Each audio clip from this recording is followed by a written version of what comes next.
Irmãos, hoje nós também damos continuidade à série de mensagens que nós iniciamos.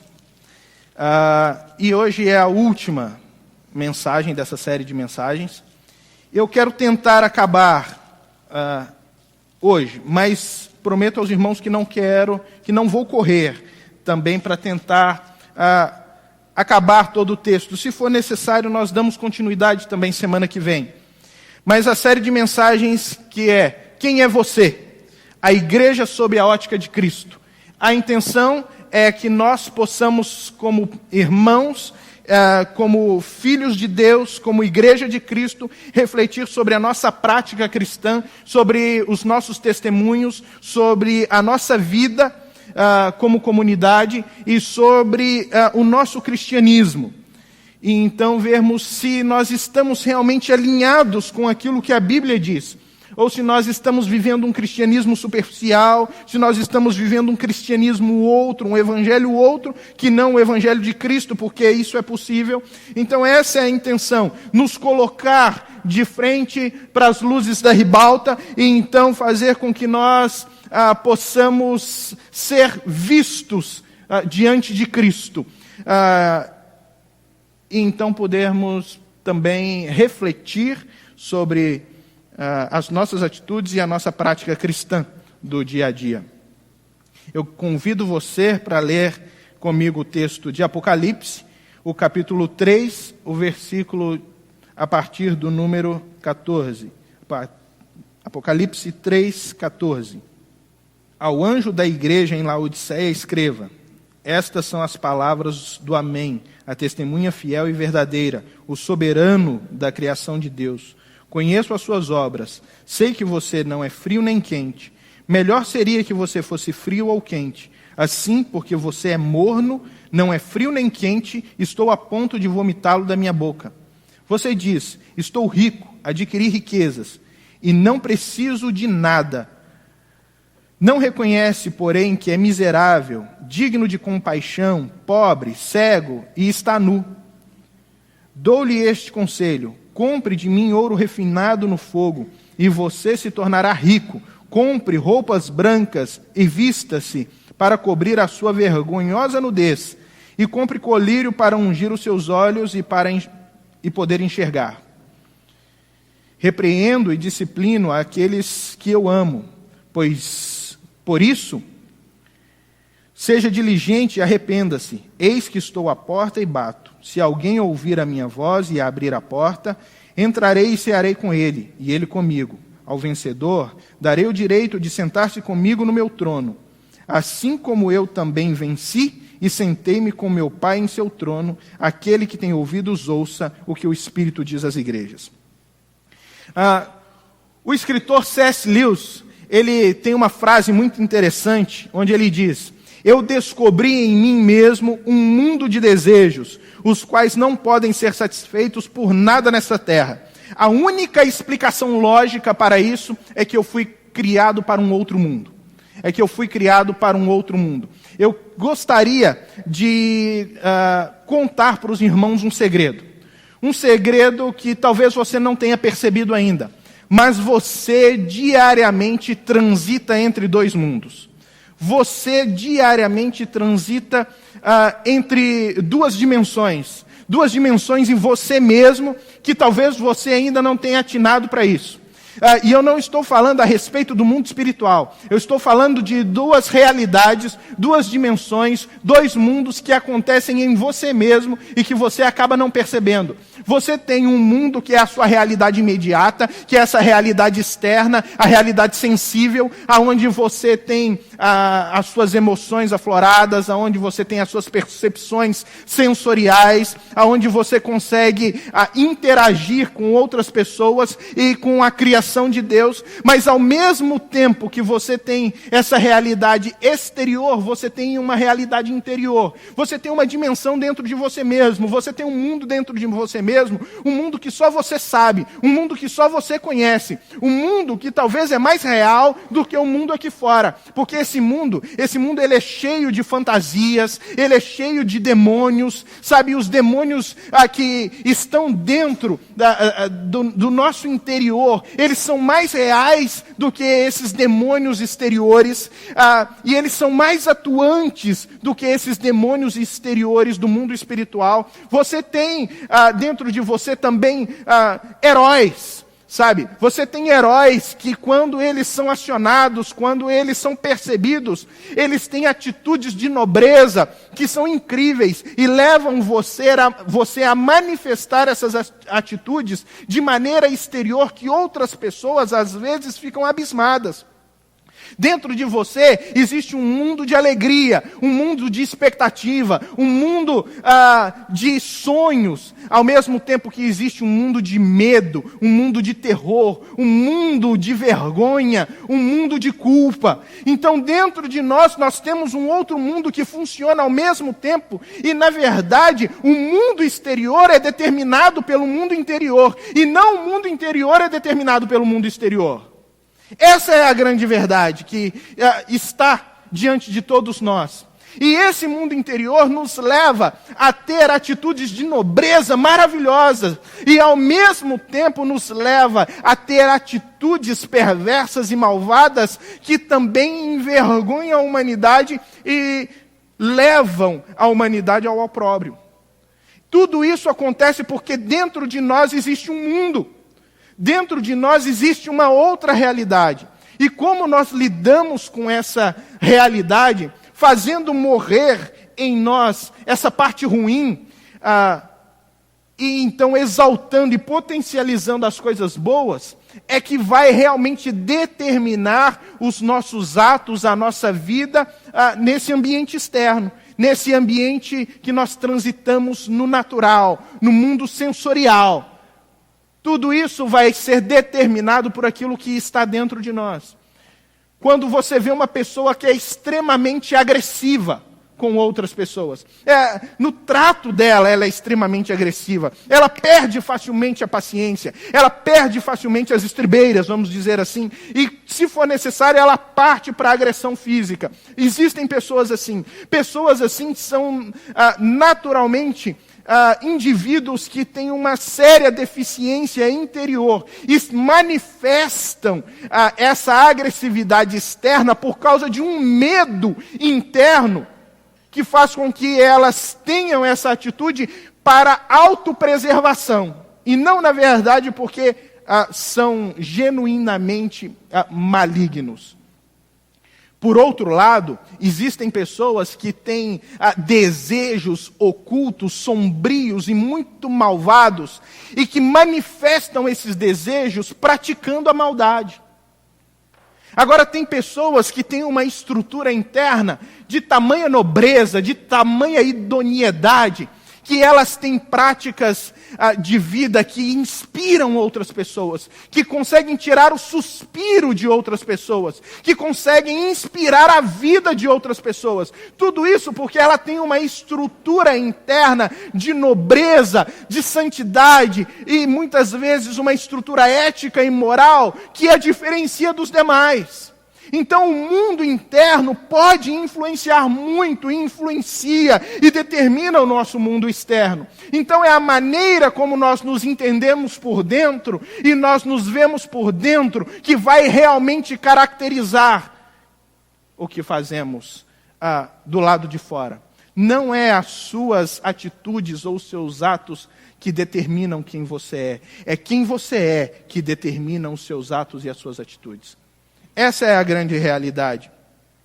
Nós fomos criados, irmãos, para viver nesses dois mundos, nesses dois ambientes. Nós lidamos com eles todos os dias. E nós somos trabalhados por Deus também nesses dois ambientes. As pessoas têm uma expectativa de que Deus transforme na sua vida quando Jesus entra na vida delas, transforme as suas vidas no natural, no externo, no exterior. Quer que ele resolva problema, quer que ele resolva circunstâncias, quer que ele resolva dificuldades, quer que ele resolva minúcias do dia a dia. Essas são as nossas expectativas e tudo isso é válido, porque ele resolve sim, ele entra com ação sim, ele age sim, mas ele não age no externo se ele não agir primeiramente no interno. Ele age de dentro para fora e não de fora para dentro. Então, a transformação das nossas vidas exige, particularmente, uma transformação desse mundo interno, desse mundo que nós não percebemos muitas vezes, e Jesus está trabalhando nele para que, então, tudo aquilo que está ao nosso redor possa ser transformado. Então, às vezes, temos uma expectativa diferente, por isso percebemos as coisas de maneira diferente. Por isso percebemos o mundo de maneira diferente de Jesus. Por isso, às vezes, a nossa percepção de igreja, a nossa percepção de vida espiritual também é diferente de Jesus. Aqui nós temos uma igreja que, diferente de todas as outras, não existe nenhum elogio.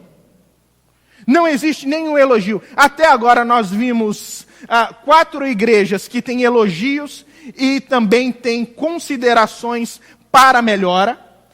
E nós vimos 2 igrejas que também só existem elogios sobre ela. Mas a igreja de Laodiceia não existe nenhum elogio de fato para aquela igreja. Entretanto, essa é a igreja que ela tem o maior ego de todas.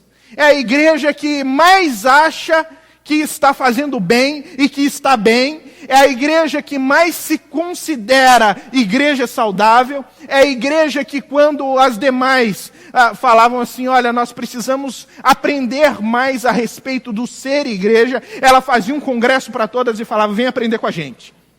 Né? Vem aprender com a gente porque nós temos muito para ensinar a vocês. Essa é a igreja de Laodiceia. Laodiceia é uma cidade que ficava no entroncamento de 3 grandes estradas do Império Romano. Então o fluxo de pessoas naquela região era enorme. E isso fez com que ela se tornasse um importante centro bancário e industrial naquela região. Então o dinheiro, ele circulava com muita facilidade na cidade de Laodiceia, e ela era uma cidade com isso muito rica. Era uma cidade tão rica que nos anos de 60 e 61 depois de Cristo, depois de ter sido danificada por um grande terremoto, juntamente com várias outras cidades da Ásia, ela foi a única cidade que tinha capital suficiente para se reerguer, sem necessitar do subsídio do Tesouro Imperial. Ela foi a única cidade. Então essa cidade, juntamente com essa igreja, era uma igreja muito rica, era uma cidade muito rica. Eles tinham tudo o que eles precisavam e acreditavam que não precisavam de mais nada. A cidade era um centro de referência na confecção dos belos tecidos negros de lã, que eram usadas para confecção de roupas finas e de tapetes finos. Então, o maior centro de tecelagem desse tecido negro era em Laodiceia. Ali também existia uma escola de medicina, tá? Que era a mais famosa escola oftalmológica da época. Tá? E ali eles desenvolveram uma pomada para os ouvidos que era famoso em todo o mundo. E um conhecido pó frígio que era diluído, e então com esse pó se fazia um colírio para os olhos. E esse colírio tinha a capacidade de restaurar a visão de muitas das necessidades das pessoas que eram desenvolvidos como problemas de visão naquela época. Então, naquela época, eles já tinham tudo isso na cidade de Laodiceia. Mas nós precisamos perceber também aquilo que o texto não diz a respeito de Laodiceia. Tudo isso é o que o texto nos fala e a história nos fala a respeito de Laodiceia. Mas também o texto não nos fala algumas coisas que são características das outras igrejas. Primeiro, texto não fala que naquela região, na igreja de Laodiceia, havia perseguição por parte de Roma. Não, a igreja estava em paz. Não havia dificuldades por parte dos judeus. Então não tinha judeu ali atrapalhando o dia a dia dos cristãos. Não havia falsos mestres que incomodavam e perturbavam a igreja. Ou seja, não tinha gente ensinando heresia na igreja, aonde começava a ter problemas entre os irmãos da igreja e dentro da igreja a respeito de fundamentos teológicos como existiam nas outras igrejas. A igreja, ela parece, então, muito com a igreja de Sardes, que nós vimos, que era a igreja mais famosa delas. Parece muito com a igreja de Sardes. A única diferença é que a igreja de Sardes, na igreja de Sardes ainda permaneciam alguns fiéis. Na igreja de Laodiceia, todos estavam indiferentes ao evangelho de Jesus Cristo. Todos faziam parte da igreja, frequentavam a igreja, trabalhavam como igreja, mas de fato estavam indiferentes ao evangelho de Jesus. Todos eles. O versículo de número 14 diz: ao anjo da igreja de Laodiceia escreva. Ao anjo da igreja de Laodiceia, mais uma vez eu quero lembrar que não é o pastor, não é um anjo místico que fica atrás da igreja. É simplesmente aquele que tem o ofício de anunciar algo à igreja ou trazer a mensagem à igreja. Porque o anjo é o mensageiro. Aquele que é o mensageiro da igreja, então este tem a responsabilidade de ler esta carta para que a igreja dê ouvidos e possa ser trabalhada por Cristo. Essa é a intenção. Estas são as palavras do Amém. O próprio Cristo vai se definir como o Amém. Amém, a palavra Amém traduzida significa assim seja.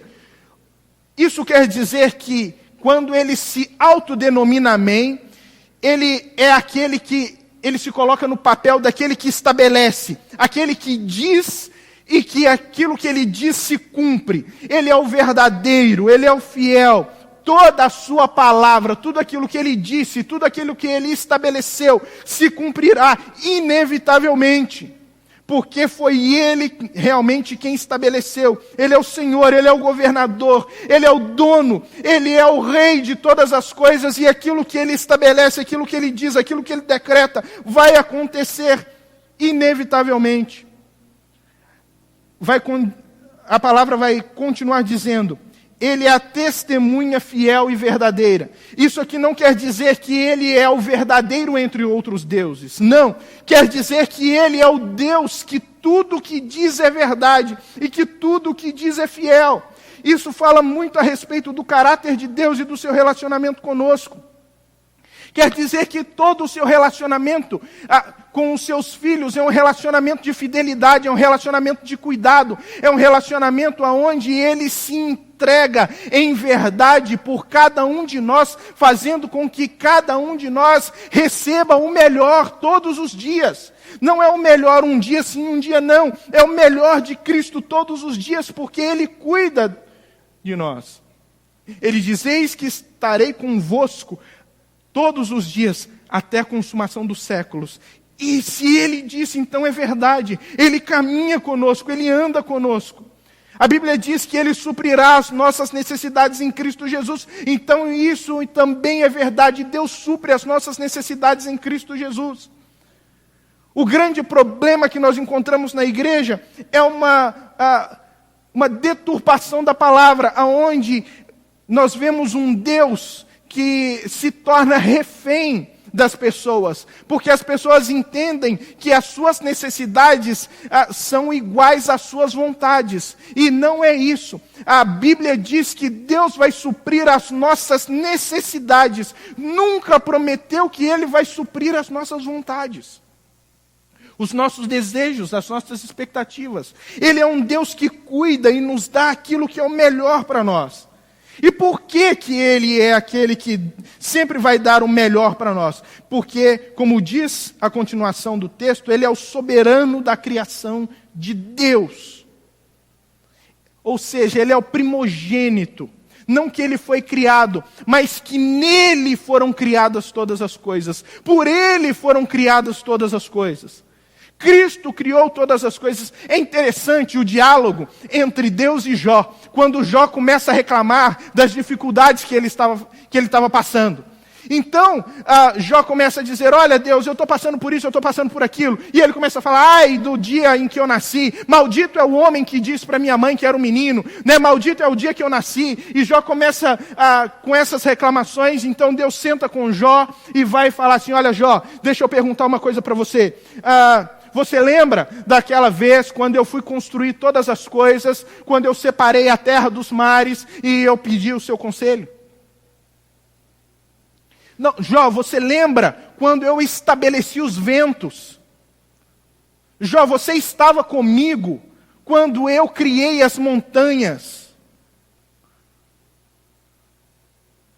A única resposta de Jó foi, não, eu não estava lá, Deus. Eu nem vi isso acontecendo. E Deus sarcasticamente vai falar com ele, deve ser, Jó, que você realmente... você deveria estar comigo, porque parece que você tem muitos anos, parece que você tem muita sabedoria pelas formas que você encontra de reclamar. Então ele vai falar com Jó, Jó, você já viu o avestruz? Jó, você já viu a cabra montesa? Jó, você já viu o berremote? Jó, você já viu o leviatã? E ele vai citando ali 9 animais do cotidiano de Jó, 9 animais, e ele fala assim, olha, você está vendo esses animais, Jó? E cada um deles são melhores do que você. E eu cuido de cada um deles. São animais que não necessitariam de tanta observação, porque eu coloquei muito poder neles. Mas Jó, eu tenho cuidado da sua vida. A única coisa que você precisa fazer é se dobrar diante da minha sabedoria e da minha sabedoria santa. No fim dessa conversa, Jó vai dizer, Senhor, eu te conhecia só de ouvir falar, mas agora os meus olhos te veem. E Jó então entende que a melhor coisa que o ser humano tem a fazer é se entregar aos cuidados de Deus, e que Deus conhece todas as coisas e faz todas as coisas para o bem dos seus filhos. Ele cuida de cada um de nós como a menina dos seus olhos. É isso que Provérbios vai dizer. Vai dizer a Bíblia também que ele trata a sua igreja como a sua noiva. Aqueles a quem ele ama, por quem ele se entrega e por quem ele vai voltar. Esta é a igreja de Cristo. Muitas vezes nós não temos ideia do cuidado do Senhor para conosco. Muitas vezes nós temos aquela ideia do menino, daquele pequeno menino que saiu para a escola e quando estava voltando chegou para o pai com a bicicletinha dele toda torta, né? E ele falou, pai, olha só, Jesus me deu um grande livramento. Olha como Deus é bom, pai. Eu estava voltando da escola e de repente a minha bicicletinha derrapou e então ela caiu e eu entrei debaixo do caminhão. E então o caminhão passou por cima da minha bicicleta, mas não pegou nada em mim, eu não machuquei, eu estou bem. Olha como Deus é bom. E ele falou assim, filho, amém. Como Deus é bom, porque Ele nos livra de todos os perigos. Porque Ele cuida de nós em todas as circunstâncias. Ele nos livra de tantas dificuldades. Mas aí o pai falou assim, mas filho, eu quero contar para você também o que Deus fez por mim. Hoje de manhã eu saí para trabalhar. Eu tive um excelente dia de trabalho. Nada me aconteceu, nenhum perigo. Eu entrei no meu carro, eu passei pelas principais avenidas da cidade e eu voltei para casa, sem correr risco nenhum. Louvado seja o Senhor, porque Ele não precisou me livrar de nada nesse dia. Pelo menos que eu tenha percebido. Às vezes nós louvamos a Deus simplesmente por aqueles momentos grandiosos que Ele nos livra.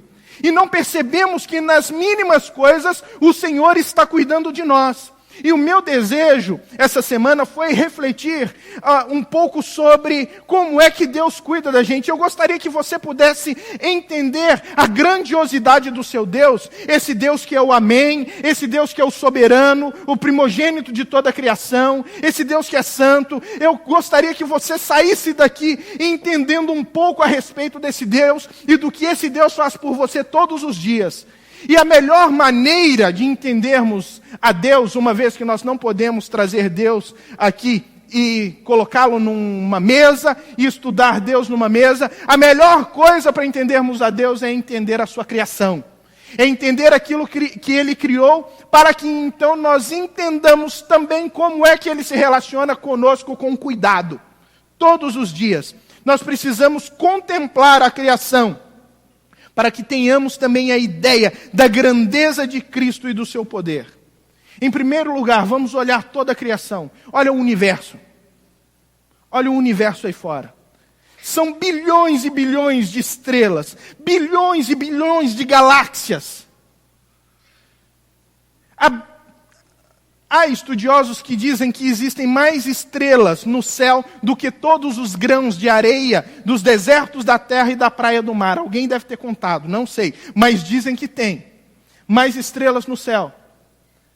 A Bíblia vai dizer que Deus, fala assim, Deus faz sair os seus exércitos de estrelas, todas elas muito bem contadas, e Ele chama cada uma pelo seu nome. Ele chama cada uma pelo seu nome. Alguns cientistas já não trabalham mais com a realidade de um universo, trabalham a realidade como multiversos, porque é tão grande, é tão imensa a coisa aí fora, que não dá para trabalhar simplesmente como um universo, porque o ser humano ainda não chegou no final de tudo isso, não conseguiu visualizar o final de tudo isso aí. E tudo isso aí é criação de Deus, e cabe na palma da mão de Deus. Porque Deus, Ele extrapola toda a sua criação. Ele é muito maior do que toda a sua criação. É isso que as Escrituras vão nos ensinar. Essa é a grandiosidade do nosso Deus. No meio de toda essa dinâmica, no meio de toda essa grandiosidade, existe uma bola azul flutuante que nós chamamos de casa. Essa bola azul flutuante que nós chamamos de casa é interessante porque nós estamos alheios, sabe, inocentes diante de todo o restante do universo. Tanto é que o mundo pode ter acabado e você nem sabe. O mundo pode ter acabado e você nem sabe. Sabe por quê? Por exemplo, uma estrela que foi vista morrendo em 1982... Em 1982, eles viram uma estrela morrendo. Eu esqueci o nome dela agora. A estrela morrendo. Isso em 1982. Só que, quando eles viram essa estrela morrendo, na verdade, o que eles viram foi a luz da explosão. Essa estrela já tinha explodido há mais de 30 anos atrás. E a luz que percorre numa velocidade de 300 milhões de metros por segundo, essa é a velocidade da luz, 300 milhões de metros por segundo, só chegou até a nossa capacidade de visualização 30 anos depois. Isso quer dizer que se o mundo já estourou lá para trás, ainda demora muito para chegar até a gente.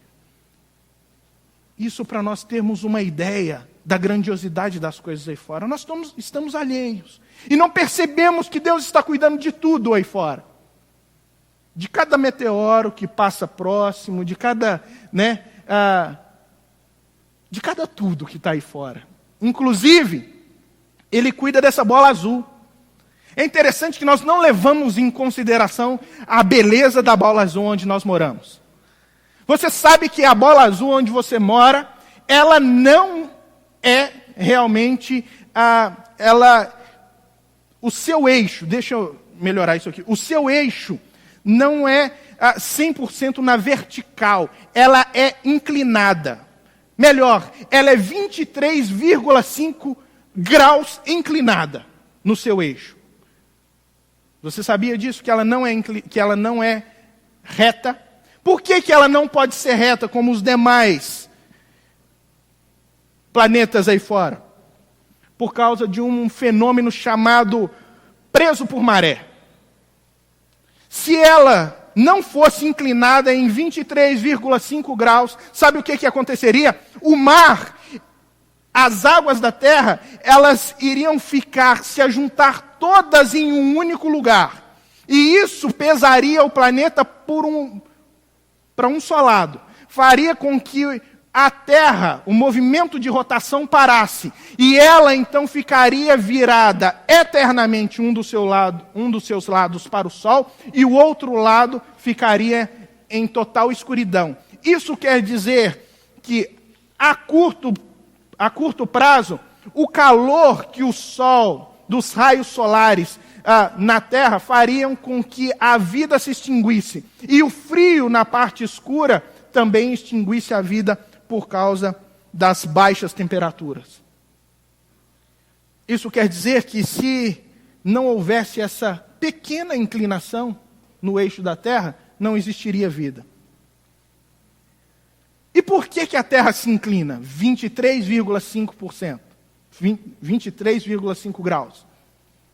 Ela se inclina 40% dessa força que vem sobre a Terra, que incide sobre a Terra, ela vem do Sol, da força gravitacional do Sol. E os outros 60% que inclina a Terra, vem de uma rocha que nós conhecemos, que é chamada por Lua. E você vê a Lua girando, girando, e a Lua é a Lua dos apaixonados, mas você nem percebe que sem a Lua você não estaria aqui. Nós não percebemos que nas mínimas coisas Deus cuida da gente. Nós não percebemos que o nosso planeta, todos os dias, é necessário que o hidrogênio converta mais ou menos 17 mil de massa de hélio continuamente para sustentar a vida. Se isso não acontecer, acaba a vida. A nossa atmosfera aqui, a atmosfera onde nós vivemos, 21% da nossa atmosfera é feita de oxigênio. Se fosse 23%, não haveria vida. Se fosse 19%, não haveria vida.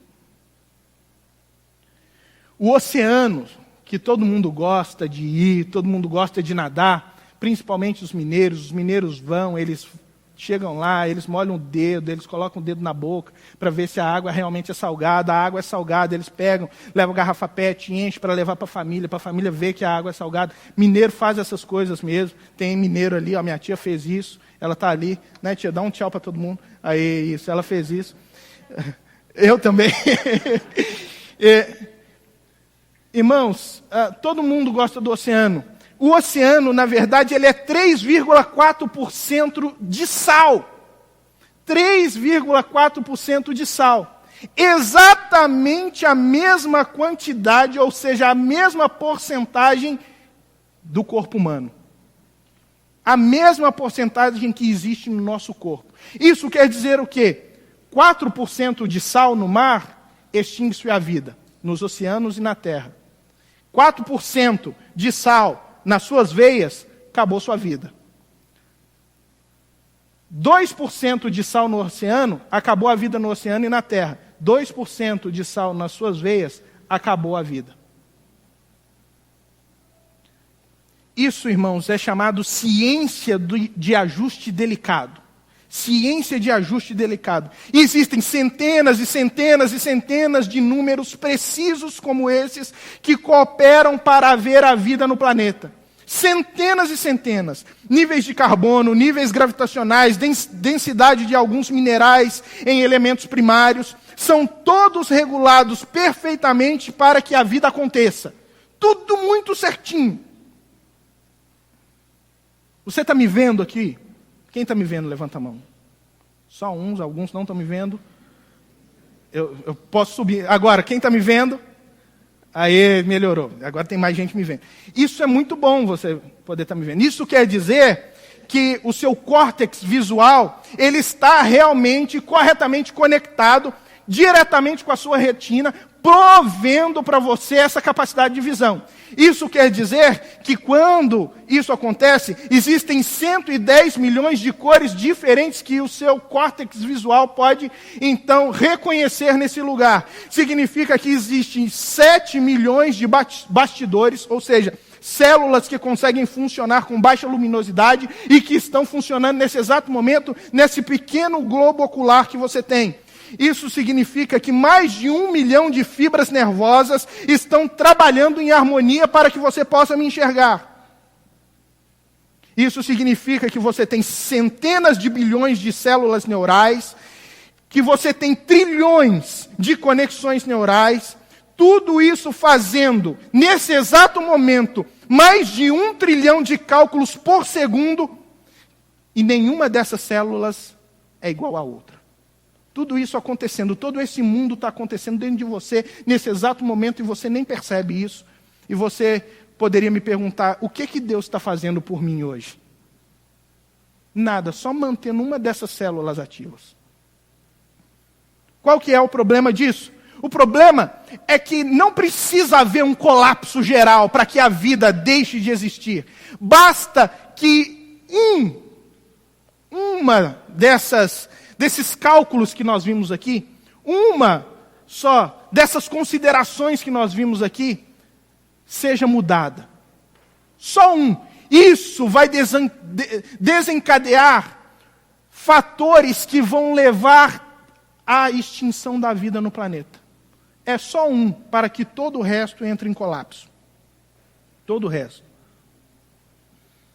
Isso quer dizer, irmãos, que a cada 2 segundos no seu corpo, tá? A cada 2 segundos o seu corpo produz de 2 a 10 milhões de glóbulos vermelhos e glóbulos brancos. Sabe para quê? Para proteger você. Para proteger você de vírus, de bactérias, de doenças. E você pergunta para mim, o que Deus está fazendo por mim? Nada, só impedindo que você morra nesse exato momento. Só impedindo a falência múltipla dos órgãos nesse exato momento. Isso é a proteção do seu corpo. Cada célula do seu corpo tem aproximadamente 2 metros de DNA. Para quê?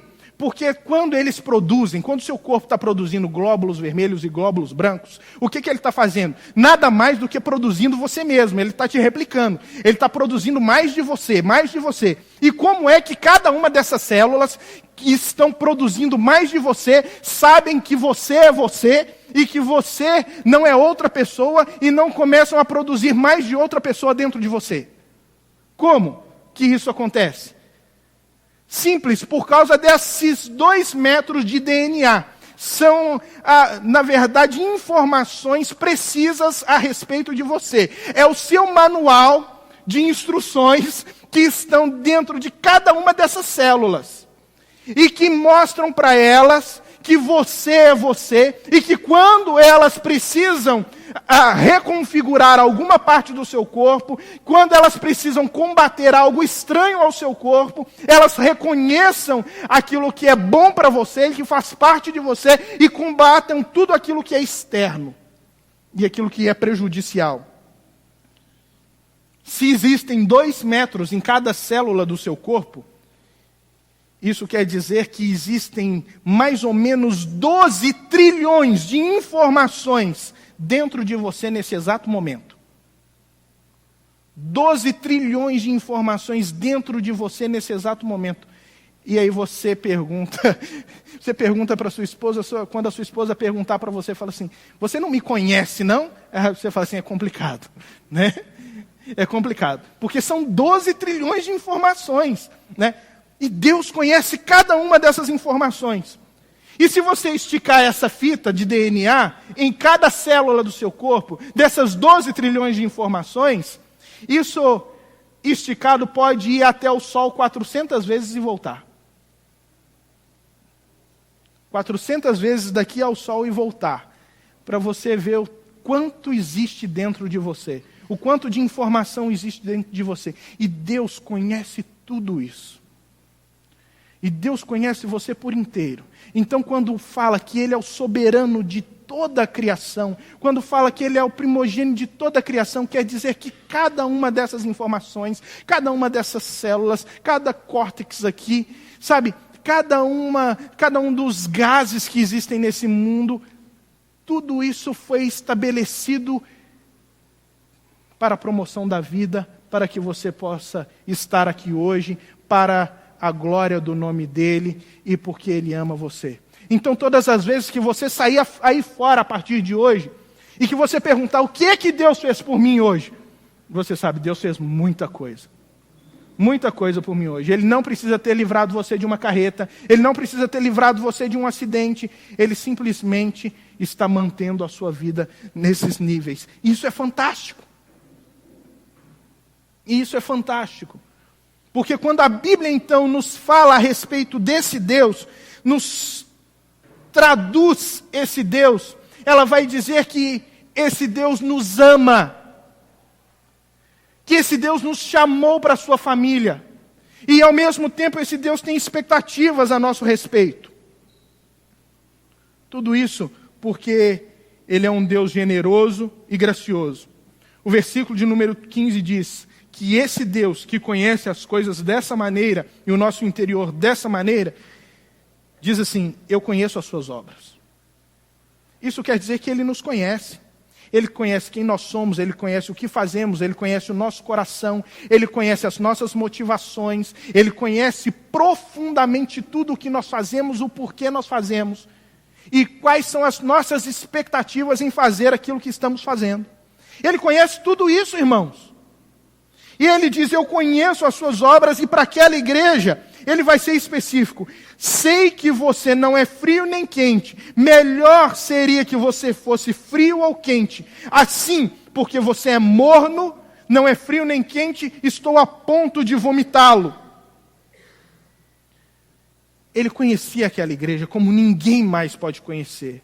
Ele conhecia o interior daquela igreja, o coração daqueles indivíduos. Ele está usando aqui simplesmente uma metáfora a respeito das águas de Laodiceia. Ali, onde ficava Laodiceia, era um vale muito rico. Era um vale rico, onde tinham 3 cidades: Hierápolis, Colossos e a cidade de Laodiceia. Hierápolis tinha várias montanhas rochosas, chamadas de Castelo de Algodão. Por quê? Porque ela tinha rochas calcárias brancas, de onde saíam águas quentes. Isso fazia com que as águas quentes da cidade de Hierápolis se tornassem muito famosas. E as pessoas iam para Hierápolis para poder participar dos banhos terapêuticos. Eram banhos onde elas se sentiam melhores, eram banhos onde elas podiam se tratar de algumas doenças. E então essa cidade de Hierápolis era muito famosa. Em contrapartida, a cidade de Colossos era mundialmente famosa por causa das suas águas frias. E também eram usadas como águas terapêuticas. Então, ou alguém ia para Hierápolis, ou alguém ia para Colossos. A cidade de Laodiceia, ela era tão orgulhosa, como não tinha nem água quente e nem água fria, ela resolveu criar aquedutos que iam da cidade de Hierápolis até chegar na cidade de Laodiceia, para conduzir as águas e então criar banhos da mesma natureza que existia na cidade de Hierápolis. Essa cidade era a maior delas, e essas águas quentes, elas vinham diretamente pelos aquedutos, mas quando chegavam, elas eram tépidas, elas eram mornas, impróprias para os banhos, impróprias para beber, impróprias para o uso terapêutico, ou seja, elas não tinham serventia alguma. E Jesus vai pegar a visão dessas águas e vai dizer para aquela igreja: olha, a vida de vocês também é da mesma maneira, é tépida, é morna, é imprópria para o uso, é uma vida espiritual apática, ela não é nem fria, ela não tem nem a frieza da hostilidade ao evangelho e nem o zelo e o fervor de uma igreja realmente sadia e viva. Aquela igreja, ela estava totalmente apática diante da realidade, diante da palavra de Deus. E por causa disso, então ele vai dizer no versículo 16, eu estou a ponto de vomitar você. Ele vai dizer, antes você fosse fria, ou antes você fosse quente. Mas como a água morna não serve nem para beber, e não serve nem para um bom banho quente, então essa água morna não serve para nada. Ele está dizendo que a igreja está perdendo a sua utilidade. A igreja de Laodiceia estava se esquecendo dos motivos pelos quais ela foi chamada em Cristo Jesus. Para a glória de Cristo Jesus. Ela estava se esquecendo disso.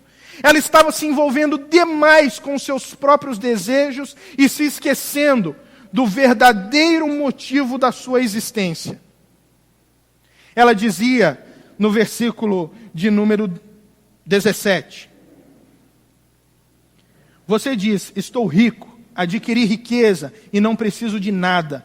Não reconhece, porém, que é miserável, digno de compaixão, pobre, cego e nu. Ele vai falar assim, olha, você está achando que você está bem. Você está achando que está abastada. Literalmente, você está achando que adquiriu riquezas. E porque você adquiriu essas riquezas, isso levou você a uma acomodação espiritual.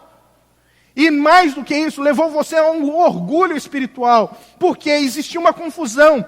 Existe uma confusão hoje dentro da igreja entre prosperidade material como medida de prosperidade espiritual. As pessoas dão testemunho na televisão. Olha, antes de vir para a igreja eu catava latinha, eu fazia isso, fazia aquilo outro. Hoje, depois que eu estou na igreja, então eu tenho 2 casas, 3 carros, 5 apartamentos, né? Como se os bens materiais se tornassem sinônimo de prosperidade espiritual. E não é. É justamente isso que Cristo está chamando a atenção da igreja. E ele vai dizer, olha, você precisa se entender, porque enquanto você está achando que você é rica, que você é cheia de vida por causa disso, na verdade, você é miserável, você não tem nada, você é pobre, você é cega, você está nua. Isso é uma confrontação ao sistema da cidade de Laodiceia, porque era um sistema de confecção de roupas, então ele está falando, olha, essas roupas não servem para nada. Era uma cidade onde a medicina criou um sistema onde o colírio se tornou mundialmente conhecido, e ele está falando assim, olha, você trata a visão de todo mundo, mas você, igreja, você está cega, né? Você acha que está rica, mas é miserável. E você acha que está rica, mas você é pobre. Então é a visão de Cristo diferente da visão da igreja. Às vezes nós temos uma visão daquilo que é aparente, do nosso mundo exterior, e parece que está tudo bem no nosso mundo exterior, as coisas estão acontecendo, as coisas estão indo bem, e quando as coisas estão indo bem no nosso mundo exterior, então nós achamos que está tudo bem. Quando na verdade o foco é no nosso mundo interior, o que está acontecendo dentro do nosso coração, o que está acontecendo na nossa integridade, o que está acontecendo na nossa espiritualidade, qual é a visão de Cristo sobre nós e sobre esse mundo interior no qual todos nós transitamos. Essa é a visão que nós precisamos ter. Qual é a expectativa de Jesus sobre isso? Nesse caso, irmãos, a expectativa de Jesus sempre são as melhores para nós. Sempre são as melhores de um Deus que zela pelas mínimas coisas nas vidas daqueles que lhe pertencem. Ele cuida das mínimas coisas. E um Deus que cuida das mínimas coisas, um Deus que zela com tanto amor e cuidado pela vida dos seus, num momento como esse, como da igreja de Laodiceia, ele vai conclamar essa igreja ao arrependimento. Porque é isso que ele faz conosco. Quando nós estamos andando em uma vertente que não glorifica o nome de Deus, o que o Evangelho faz é nos conclamar ao arrependimento, é nos chamar ao arrependimento e nos conduzir de volta aos caminhos do Senhor, para que Ele possa ser esse Deus zeloso e cuidadoso que Ele sempre quis ser para conosco. E então podermos com isso louvarmos, adorarmos e glorificarmos o nome dEle, que é a função que é a nossa atribuição, que é o motivo pelo qual nós fomos criados. Nós fomos criados para a glória de Deus. Agora, como nós fazemos isso? Como uma igreja, dessa maneira, como a igreja de Laodiceia, com essas deficiências, de não reconhecer o Senhor como o Amém, o Senhor como aquele que é o cuidadoso, aquele que zela pela igreja. Uma igreja que se tornou soberba. Como uma igreja dessa pode realmente se arrepender, se converter e então se tornar útil na mão de Deus? Isso nós vamos ver na semana que vem. Nós vamos ver na semana que vem, onde nós vamos ter a continuidade dessa mensagem. Amém? Amém. Vamos ficar de pé, vamos orar.